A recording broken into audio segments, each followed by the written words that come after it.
Hello everybody, this is Des12530 here. Today we'll be back with another video, and I have decided not to make my second response video because, well, A, the first one didn't get any views, and B, the second one, well, at this point I've realized that talking about it's not going to do anything at this rate, so I have decided to either postpone or just completely stop the video. But today I'll be going over tips and tricks on Rush and how to play with your team. And I'll be going over 3 tips for every single class, or every single kit, whatever you want to call it, and I will be going over some general tips. So, let's get right into it, and I'm going to firstly, I'm not going to do any high stage editing in here since it's just simple tips, and it's stuff that you would probably already know. So, we're going to start with the Assault class, and then we're going to move on in order of the classes. And if you guys want to know what I'm playing, I am playing Rush on Parasol Storm. So yeah, either way. First tip for Assault class, always run Medic Bag and Defibrillator. At least one on your team, or in your squad. Simply put, there are so many times when I've seen complete, just pushes by the entire enemy team get stopped just because they couldn't res their teammates fast enough and the defense was able to res their team. So that's my number one tip is just make sure you have the ability to res and make sure you are resing people. Because if you are not resing people, you are effectively holding your team back from being able to push forward. If you are not running defibrillators for some reason, let's say your other class is running it, I would recommend running a grenade launcher, namely because the fact, either smoke or the standard frag, or you want to call it the standard high explosive round, namely because both of those are either A, good at clearing out forces, or B, covering your team's advance, especially with smoke rounds, since you can just fire them off and then run through the smoke and use it as covering, or use it as cover while you push up long lanes, like the ones you'll see on this map. Next tip. Do not try and solo with this class. Although the medic is the medic/assault is the only class I would recommend being able to do some sort of solo play. It's still not a good idea, namely because you still need your team for support. And if your teammate doesn't have a support player, or doesn't have, if your teammates aren't around, not only are you limiting their effectiveness by not being able to provide them health or revives or, cover or whatever, but you're also having the fact that you don't have the benefits of having teammates around, aka ammo and spotting. So there's a good chance you might end up, I don't know, just trying to plant the objective, but then you die and your entire team tries to rush towards the objective because you planted it, and you all die because you didn't wait for your team to get there beforehand, and now they're all dead because they scrambled in herd mentality. That's just simple things you can say for any class, but namely with assaults, because assaults are the people that I see run it the most. And next, in my final tip for the assault class, at least when playing Rush, is make use of your damage. Simply put, assault rifles are the fastest, or not the fastest, but are the most versatile weapons on the battlefield. That means that your job will be to kill more targets than any other class. So, while the engineers and the supports and stuff like that are pushing up and the scouts are spotting, make sure you're the one taking care of all those stragglers, making sure you're, keeping the back line from getting killed, and then your job is to just keep killing things. If the opportunity arises, go to plant the arm, or go to arm the objective, but do not just act as though you're going to be the main one arming, simply because the fact that you're going to be the one that generally has to kill more people, just because the fact that you have effectively the best weapons in the game, at least overall. Okay, next up will be Engineer, and Engineer has a bit more, important tips, namely because there are very few engineers that I see, except for on vehicle heavy maps, and a lot of them don't know what they're doing. So simply put, your job, the main thing I'll say as an engineer is stick with the team. Don't just go running around. Obviously I would say stick with the team with any other class, but there are classes where, or there are situations where you would not stick with the team. The engineer has almost no such cases, namely because they have no access to ammo or health, and the fact is that they have the weakest primary weapons out of all the classes when it comes to straight damage.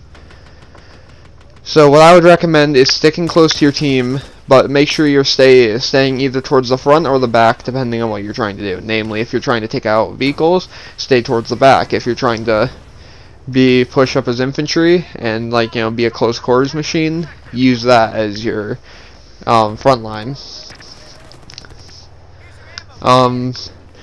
Simply put, second tip, sorry, my freaking brain's going stupid. Make sure you keep your friendly vehicles repaired. Now, I know this is like a tip you can say for everything, but in Rush, it is so important to keep your vehicles up, especially because those long times to respawn, as they're in Conquest, where they don't matter too much, in Rush, they can mean the difference between life or death. I mean, in this map right here, there's the transport heli that can spawn in, and after a certain objective, it no longer spawns, naturally. But if you had enough engineers who knew what they were doing, they could easily keep the aircraft repaired, and as long as there was a halfway decent pilot, could have kept up the entire game and made our life so much easier. And that's one of the things that makes Engineer crucial to Rush, is the fact that you have these vehicles that only spawn limitedly on certain objectives, or at certain points within the map, and engineers are the only ones that can keep them alive past the time that they wouldn't be used. So that's like the main thing out of being as an engineer, is keep on top of friendly vehicles, keep them repaired, keep them alive, because you may not know whether that vehicle will survive to the next objective, next base or not, if you're not doing that. My last and final tip, which is one of the coolest tips I would say, is make use, or, well, I'll make one for attacking and defending here. Make use of your mines and your EOD bot. So on defense, obviously it's the mines. Simply put mines in high traffic areas. A lot of people tend to not look for mines in Rush, as we're with Conquest. So if you can put mines, especially on a vehicle-centric map, in like massive like chokeholds and stuff like that, you can just absolutely obliterate enemy armor, and the engineers won't even have time to repair it. And that goes on to the attacker side benefit, which is the make sure to, at least at some points, if you need to plant an objective and you need to put the enemies like in a weird predicament, use the EOD bot. The EOD bot can not only repair vehicles, is remote controlled, so you're not actually in the fighting, and the other thing is that you can plant objectives with it. Namely, you can use this as a distraction to plant it on, let's say, the farthest back objective, and they will all go scrambling to it, and then your team can go and arm the front objective. And that is one of the easiest ways to win a round, is simply just disorganize the enemy. Okay, now we are on to support. My personal favorite class to run in this build, or in this game mode, and probably one of the most effective in this game mode. So, 3 things for this class. 1, keep your friendlies ammoed up. Generally I would say your squad more, because there's generally a lot of supports out in the actual game, but overall, just keep your team ammoed up when you can. You don't have to just do it all the time, like you don't have to just keep throwing ammo, but if you see people with ammo coming near you, drop them some ammo. Next up, we'll go over the biggest one, I think, and that is for support, be a good spawn point. There's a video from the past, which I'll try and find a way to link it. I don't know if I can or not. And yeah, I'm an idiot there, don't ask. But yeah, I'll try and link it at some point if I can get it to link. But there's a video made by a guy called Mr. Time Itself. He no longer posts, but he had some very good Battlefield 4 videos, and he talked about playing support in Rush as one of his videos, and he said something that I truly use to this day, and I think of it as the best thing possible, and that is, be a good spawn point. Namely, the fact is that LMGs, aside from like sometimes the RPK and like other like specific examples, most of your LMGs aren't going to compete with other weapons in their own categories, obviously. So what you want to do is you want to keep, you want to stay somewhat out of the action, but not like too far, and you want to simply be a decent spawn point. You want to make it to where your assaults, your engineers, and your recons can all spawn and make sure that they have good routes to get to the objective, to make sure they have good, make sure they're resupplied up, to make sure they can get to where they need to be, and if they do die somehow, that you can still be on the board and that they don't die. This is the main issue I see with support, as they don't tend to provide a good enough of a spawn point, and they always tend to leave themselves into the fray when they just can't handle it, or they camp on the building with a bipod machine gun and don't help the team. You can see a few clips of this here where like I fall backwards to give ammo and then let people spawn on me. That is one of the biggest things you can do, is just be a good spawn point as a support. And from somebody who's used this in almost every rush game I play as support, at least LMG support, this is one of the best ways to get yourself a win in this game, at least for your squad and your team. So I would recommend, next time you play support, try and play almost like passive aggressively. Make sure you keep applying pressure to the enemy, but also make sure that you are not too close. Because see right here, I'm actually trying to go in too close, or a bit too close, but I'm using the building as cover, and then I rush in like an idiot and I lose. And my squad ends up getting killed because of it. But as you can see later on, there are times where I'll stay back a little bit and try and pick off enemies, or I'll try and like stand behind cover and stay out of the fray of the fire, just so I can, you know, keep pressure on whilst not being, whilst being a good spawn point. Simply put, this is the last one. Do not be afraid to use mortars, UCAVs, anything you need. On defense, claymores can be very effective. Same thing with mortars. One of the most criminally underused things in the support class is the remote mortar. Now, granted, it used to be like 30 times better when the game first released, before they did that stupid fucking gadget rework. Don't ask. But even still, the mortar is simply put one of the best ways to apply pressure to the enemy team as a support whilst not putting yourself in danger. And it can get you a lot of kills over time, as well as just obviously help your team out. Namely put, if somebody's planting an objective, you can just get on your mortar and you can just keep shelling the bomb, so then the enemies can't touch it.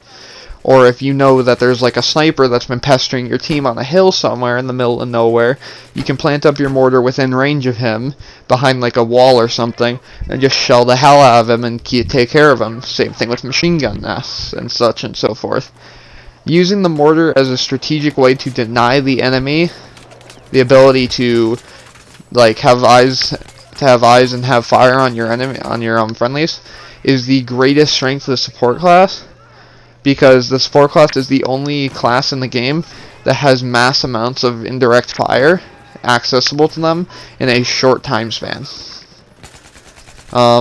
So yeah, that's going to be my last tip for support. As for recon, they're going to be kind of quick because they're things that you should already be doing, but I see a lot of people still not doing it, so I'll just, I don't know, I'll go over these ones real quick and then I'll go on to general tips. Firstly, don't snipe unless you're on defense. I'm going to say this right now, there are very few maps where sniping is viable as an attacker on rush.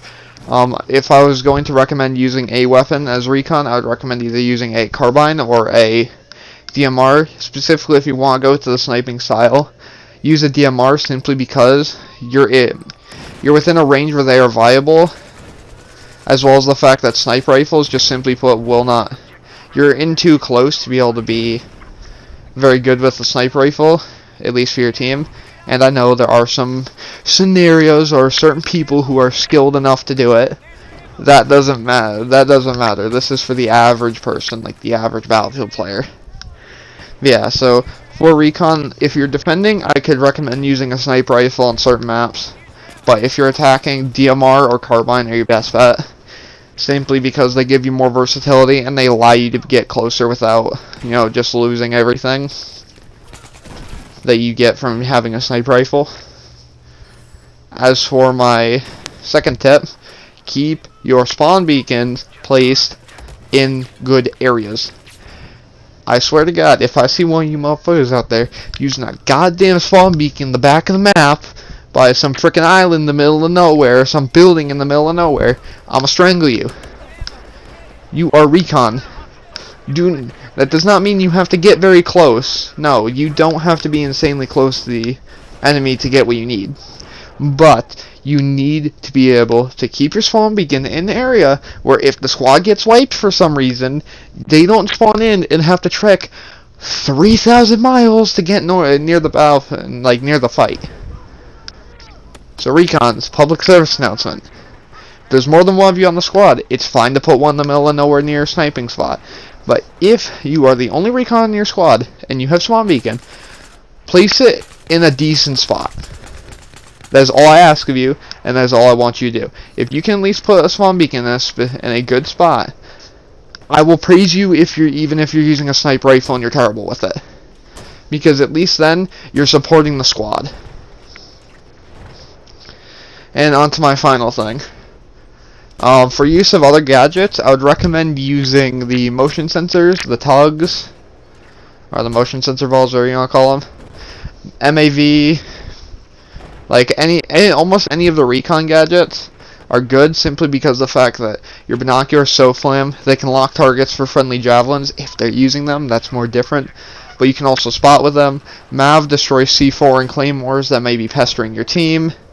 And you have the other fact of just simply, well, not having tugs in that, and the motion sensors just give you spotting, so you no longer have to deal with people's stupidity. If they don't press R1 every now and then, you don't get the Doritos.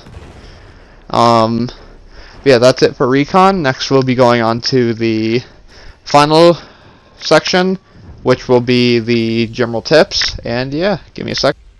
Okay, and we'll be going on to our final thing, or our general tips. So these will be the 5 big tips that I will give to you. 1. Communication is key, and if you cannot communicate, adapt to the playstyle. Simply put, some teams are very passive, some teams are very aggressive. If you have a very passive team on offense, there's a good chance you may lose.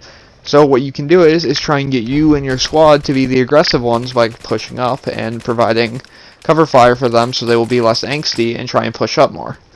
In the sense of your team being too aggressive and constantly getting themselves killed, maybe go support or maybe go medic or something, keep them rezzed up, or try and shell the enemy so there'll be less resistance when you try and push them forward. As for my second tip, vehicle operators. If you do not know how to fly a vehicle, or if you are like a terrible driver, terrible user of vehicles, do not use them in rush. Simply put, go to conquest. Now, this isn't like a thing me trying to be mean or me trying to say that you're a terrible player or anything. Namely, it's just the fact that you simply put do not have what is you. The vehicle spawns are so erratic in this game that there is. Now, you're detrimenting your team too much by trying to use vehicles in rush if you cannot use them effectively. Vehicles are the biggest choke point of this game when in rush. So if you misuse them, that can basically end your entire game. So public service announcement to all you noobs out there: if you want to use vehicles, please go to conquest. I don't mean to be mean. It's just simply like the truth about what's going on. Next up, for my third tip, Simply put, if you have a squad of friends, always invite your friends in. Simply put, better communication, better things, and if you have ways to communicate to people in other squads, do it. Simply put, communication is key, and if you can coordinate yourselves among certain choke points, among certain situations, your team will do fantastically. And this goes back into the whole adaptation situation. Simply put, if you can keep yourself in areas where your teammates may not cover with your squad, and you're all talking to each other, you guys can cover a much greater area and much greater protection than you could with a bunch of randoms who don't know what the hell they're doing. Namely, you can see this actually appear here where I'm the only one pushing up to the objective, and namely one of my squad mates keeps dying, and I'm the only one who's relatively aggressive on my squad, and it causes issues. Fourth tip, and this will be kind of the weird one of the bunch. Explosives. Use them. Now, main point is that in Rush and on certain maps there are very big levolution chains that can end entire maps. Namely put, in Operation Locker, you can put explosives on sides of some of the objectives and make it to where when they're planted, you can explode, or you can put explosives onto them, wait until the enemies get there, and blow them up to keep them from defusing. You can use explosives to get through certain areas that you wouldn't be able to get to normally, and you have the fact that you can also trigger certain levolution events with explosives that could kill entire teams. I.e., you could blow up the, what are they called, the incinerator or the gas lines in Operation Locker in the hallway. In one of the hallways, and you could kill the entire team with just that explosion. You go and look at another good one would probably be like Land King Dam. Although Land King Dam, you kind of have to do some other stupid stuff. But with that map, you could simply blow through some of the walls in the buildings and get into areas where the teams might not be looking, and catch them off guard. And then you have maps like Metro where you can drop the roof on top of their heads and so on and so forth. Simply put, use levolution to your advantage. Use explosives if you have to. But just use them all to provide support for your team. And on to my fifth tip is have fun. Don't take everything too seriously. Still take things seriously when you play. But don't take things too seriously. Don't go bashing everyone in your team just because the fact that one of them doesn't know what the hell they're doing. It's still a game after all. Have fun, make sure you do well, and yeah, that'll be it for today's video, guys. Hope you guys enjoyed. I'll probably be making a new one soon, and yeah, I'll be seeing you guys all later.